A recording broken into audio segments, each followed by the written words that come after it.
We all have natural decision-making styles.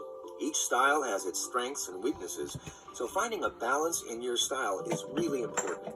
Examples of these decision-making styles include the go with your gut style. Sometimes when you go with your gut, you might have a tendency to jump at the first choice that comes to your mind. You may not take time to think a decision through. You just do it. The think it through style. Thinking things through is a really good idea, but sometimes people with this style can agonize endlessly over a decision and second-guess themselves. The take your time style.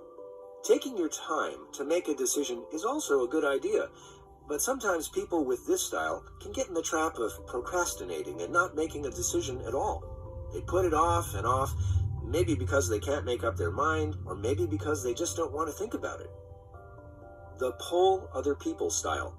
It's always a good idea to talk with others before making a decision, but sometimes people with this style may depend on someone else to make their decision, or they may make the decision to please someone else. Honestly, my decision-making process is pretty simple. If I question it at all, probably shouldn't do it, and there's 9.5 times out of 10 I'm not gonna do it. It's just that simple. If you feel it in your gut that it's not right, that it's not just something not good, or you just don't have the right feeling about it, don't do it, because you're probably right. Most of it is gut, what I feel like in my heart that I want. I mean, I definitely ask, and I definitely take everybody's, opinions into consideration. Family's big. You have to ask my family and see. I guess my mom's my biggest influence, so usually what she says is big.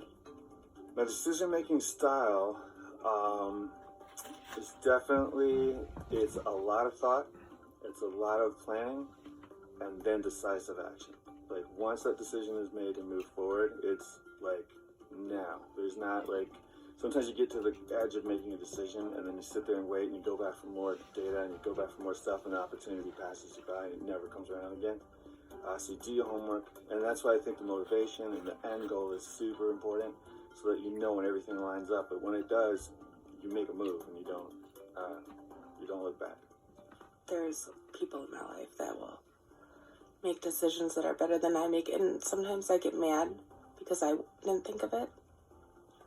But then I'm like, oh, I'm glad that they were there to help me make that decision, because now I even made a better one. Why didn't I think of that? Yeah, it happens a lot sometimes. But that's okay. It's okay for asking for help to make decisions. Sometimes it's better. I don't feel that you should be ashamed about life at all, about asking for help. Why be ashamed of that? I think it makes you a better person, and people will look at you differently and have more respect for you because you are asking.